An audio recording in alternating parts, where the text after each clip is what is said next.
Hey guys, what's up? So we have a new update on Advanced Server and it's patch 1.7.72. First on our list is the buff on Silvanna. Her second skill now has crowd control immunity. You can see it as she changes color when using the skill.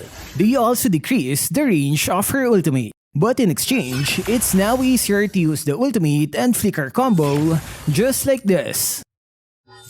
I think she deserves this one considering she is easy to counter with CC skills. Next is the adjustment on Harley. His ultimate can now be removed with Purify just like this. Same thing with Diggy's ultimate. And the skill can no longer be blocked by other heroes.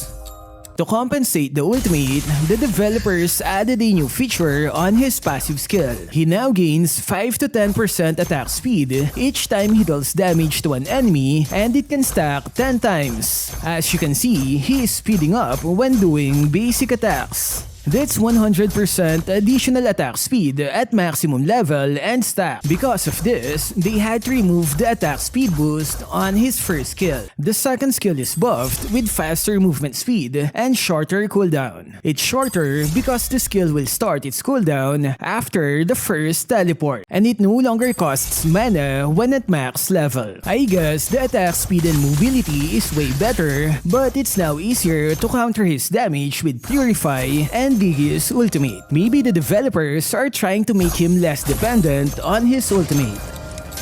Next is the buff on Xborg. He will now gain 2 extra Firaga armors on each enemy hero when exploding from his ultimate. The developer said he is too vulnerable after using the skill, that's why they made these changes. The extra Firaga armors will help him survive after hitting multiple targets. Here is what it looks like when hitting 2 enemies.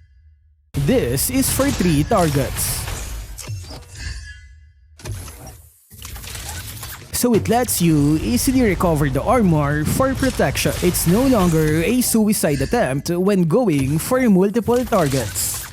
Next is Minotaur. After attending Anger Management class, he is no longer an angry cow. The developers removed the rage bar, which means he can use his ultimate instantly without the need to rage. It's good because there's no more sign for the enemy that he's about to use his ultimate. And they added a new effect on his passive. Applying crowd control to the enemy will reduce their magic and physical defense. Meanwhile, healing an ally will increase their defense. This effect is doubled after using his ultimate. That's minus 40 on both defenses. The enhanced version of his skills will appear after using his ultimate. And they also removed the attack speed reduction and bonus from his skill 1 and 2. Next is the changes on Natalia's invisibility. The developers changed her invisibility into camouflage state. It's like Leslie's first skill, where you can see them slightly. They removed the exclamation point when there's an enemy nearby, and you can stay in that form as long as you don't cast a skill or receive and deal damage. I think this makes it easier to do backdoor attempts since she can't be seen in the minimap. Next is the buff on Gatotkaca. His enhanced basic attack now has a bigger range and will dash towards the target just like this. The developer said it's a way to hit enemies easier.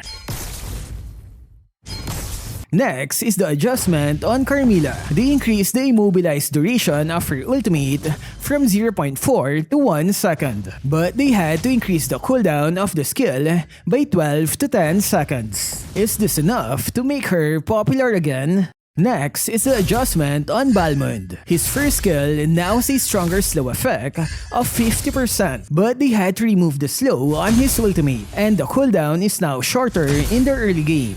They removed the cancel feature on his second skill, but you can still cancel it by using other skills.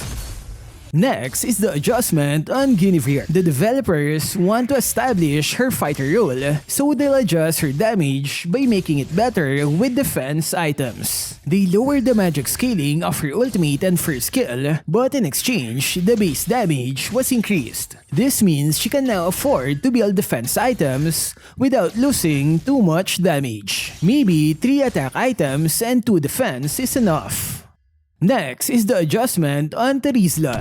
They weakened the slow effect of his first skill, but the duration is increased by half a second. That means his movement boost duration is now longer. And they also optimize his ultimate when casting through obstacles, just like this. Next is the buff on Phoveus. They shortened the animation of his ultimate, making it easier to hit fast-moving targets. Next is the nerf on Arlott. The base damage of his second skill is nerfed in the early game. That's minus 25 points at level 1.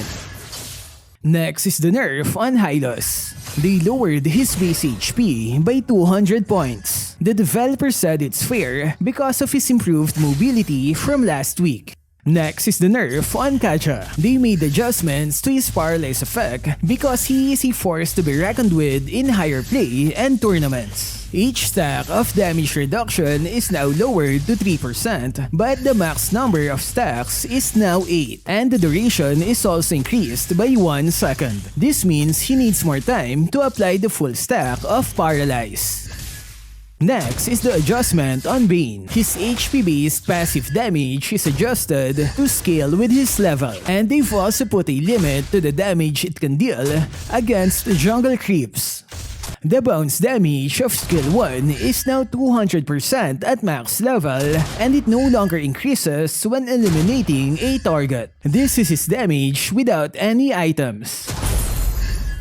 And they made adjustment to his heal by making it scale better when using defense items. Next is the revert on Luo Yi's movement speed last week. The limit is now back to 30% just like before. Next is the adjustment on the jungler and gold laner's income. They lower the gold you get from the gold lane siege minions. Meanwhile, they increase the gold from jungle creeps. The developer said gold lane marksmen are farming too fast, and it makes it hard for junglers to keep up. This move will make junglers stronger in the early game, while marksmen will have to wait before they can take over the playing field. Last one is the item adjustment. Golden Staff now has a lower attack stats, from 65 down to 55. And they added 5 points of physical attack on War Axe, from 35 to now 40. So what can you say about the update? Which heroes will be OP after this patch? Share your thoughts in the comment section. That's all for this video. Stay safe and thank you for watching.